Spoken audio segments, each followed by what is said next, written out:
here I am in the Purbeck Heaths National Nature Reserve, which is the first super NNR in England. It's an area that extends over 3,000 hectares and brings together nature reserves and spaces for nature and people. Over 5,000 species live here. There's 11 priority habitats. It's a really special and beautiful place where you can find species like the silver-studded blue butterfly and the sand lizard. It's an ambitious project which will have a hugely positive impact on both the wildlife and the condition of the habitats here.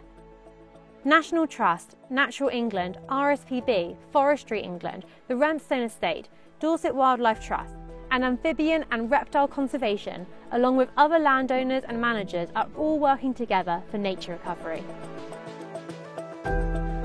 By joining up all these wild spaces, it means that the animals and all the inhabitants that live here can move around more freely. It's also about scale. We've got a bigger space where natural processes can be reinstated. And what all this means is that we've now got a landscape which is more resilient to things like climate change. For many years, we were just looking after those last fragments of heath, doing what we needed to do to keep those species there, keep those spaces special. But the story now, and over the last probably 30, 40 years, has been about not just doing that, but that's important, but also connecting those sites, re-stitching them together, so rebuilding that heathlands not as a series of isolated sites, but as a whole landscape. But one of the things that this scale enables us to do now is think differently about how we do conservation. This project focuses on restoring natural processes that have been lost from our landscapes throughout Britain.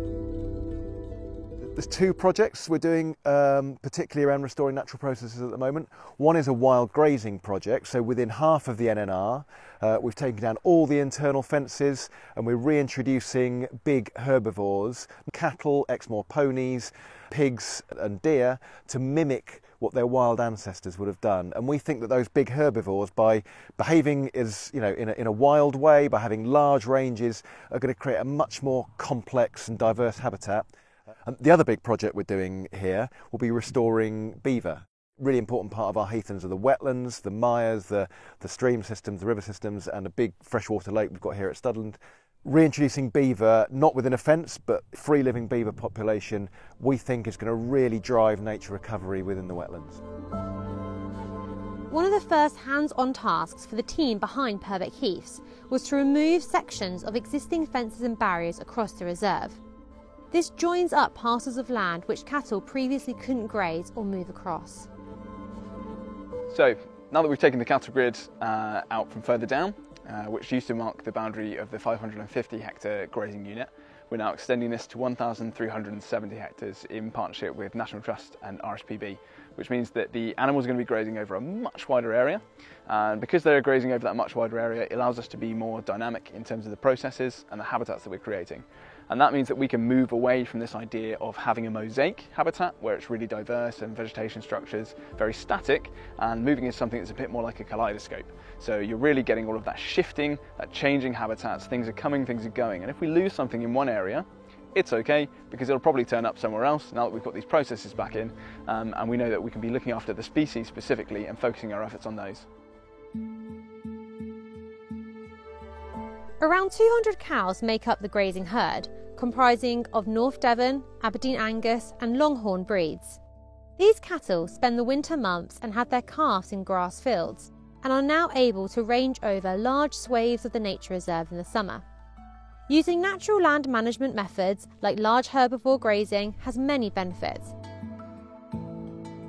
Cows are really important in terms of when you've got an open grassland or heathland habitat. Obviously, if you don't have grazing animals, then those habitats will eventually turn into woodland. So the cows keep grasslands open. We like to see some trees and scrub coming in to make a sort of more diverse habitat. They also create bare ground and sort of where they come and drink or where they dust bathe, and that's really good for invertebrates and certain other species. Cattle are descended from oryx that are now long extinct, but would have once managed our countryside.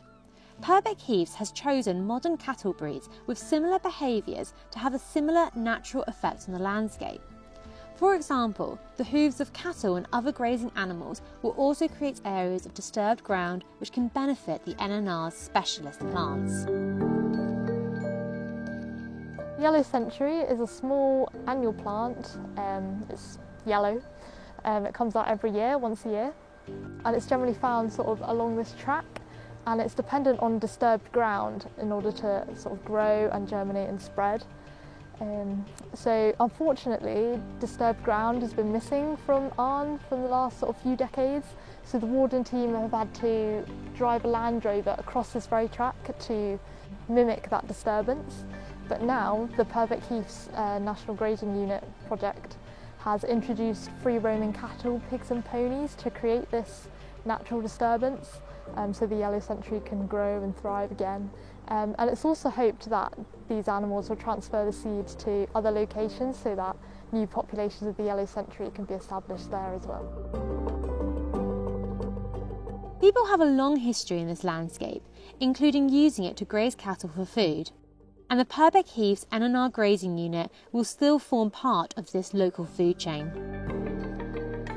Primarily we're keeping them really to be part of the landscape and to help manage it, but certainly we are also running basically a beef herd of cattle here. There's a local butcher in Wareham and Swanage, and he takes a lot of the meat that we produce, and then also some of the cattle are sold for breeding. This area of Purbeck is known for its heathlands, but it's also a home to many other important types of habitat, like woodlands, grasslands, sand dunes and mires. As the climate crisis unfolds, these wet, sphagnum, moss-filled habitats are of special interest. Mires are particularly important, I think a couple of reasons really. One is from a biodiversity point of view. The mires on Dorset Heaths are incredibly species rich and a lot of very rare species. But just in terms of carnivorous plants, we've got 12 different species of carnivorous plant here. But in today's context, they're also, I think, assuming greater importance because of their role as carbon stores. So as the sphagnum-dominated mosses partially decompose, they lock the carbon in as peat, and that's long-term storage. So restoring functioning wetlands, restoring functioning mires in particular on the heaths, is one of the most important things we can do in terms of land use for carbon storage, carbon sequestration and long-term carbon storage. By reintroducing beavers here, it's hoped that these ecosystem engineers will do what they do best. By creating dams and ponds, they can raise the water table in some of the damaged wetland. This will create habitat for an abundance of invertebrate, amphibian and bird life and reduce downstream flooding. Importantly, it will help kickstart the peat-forming process in the mires by creating the right kind of wet conditions for the mosses that store carbon. But you might be surprised to know that our grazing cattle are also helpful when it comes to restoring our all-important mires. One of the biggest problems we have is the succession. It's about 30% of the world's total soil carbon is stored in peatlands, but it only covers 3% of the world's total surface area, whereas here in the UK, it's 12% of our surface area. So the potential for carbon sequestration in peatlands is absolutely huge. And so it's really important that we start using natural processes to try and keep these things open, because it can be quite difficult to get into mires and do the management works because of those saturated ground conditions, and using livestock, using natural processes completely removes that entire element and the difficulty of doing so. Sand dunes are another important habitat where succession is a problem.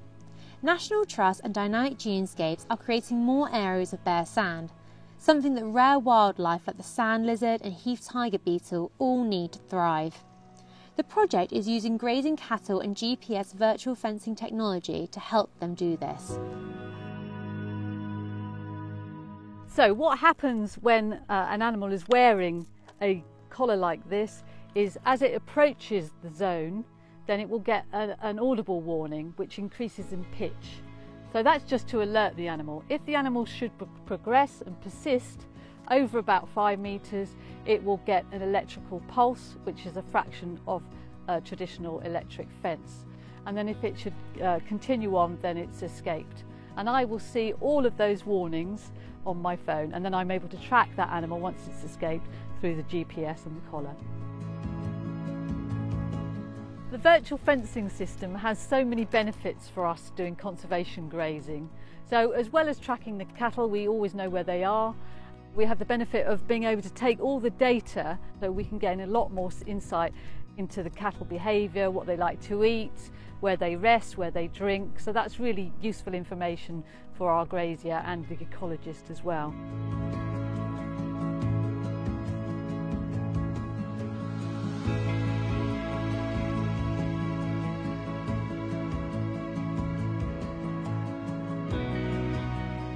Remston has been in the family for over 250 years. We're the third generation of riders. It's our home, our garden, place as a family we all love being and enjoy the countryside and being part of it. Remston is sort of many different enterprises, so we have agricultural land, portfolio of properties, Burnbake campsite, and we have a sort of an interest in the Perenco oil field, which is also part of the estate. Within that we have various environmental schemes with Natural England managing the heathland, and then a forestry land which is leased to the Forestry Commission. We joined the NNR so we could be part of a larger group or larger organisations that, for whatever environmental management, we could work together. You know, if you liken us to a multi-tool, as just one element of that tool, it doesn't work, but as one group, I think we can probably do a better job to make a better environment for the whole.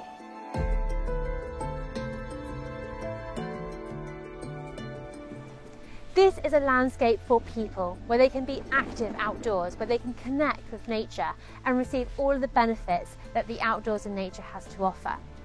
So creating a landscape that involves people is essential. How does the Purbeck Heaths NNR have access for people?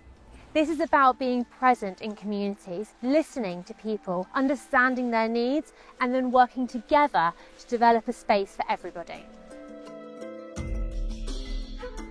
It's important to involve young people with ARM because young people are sort of our future, so they're the next generation that is going to take over sort of caring for this land and making sure that it stays healthy and thrives for the future. We're inviting schools to come here. We also work with schools where children have learning difficulties and disabilities. They come here for work experience.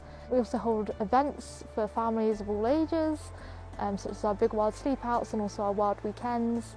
And yeah, we also offer loads of volunteering opportunities as well. So in the case of communities, nature recovery, national nature reserves, bigger certainly is better. This is a landscape where we are knitting together private landowners, nature organisations, the local community to create a landscape which is more resilient for the future, better for biodiversity. Without a doubt, the story here is a hopeful one.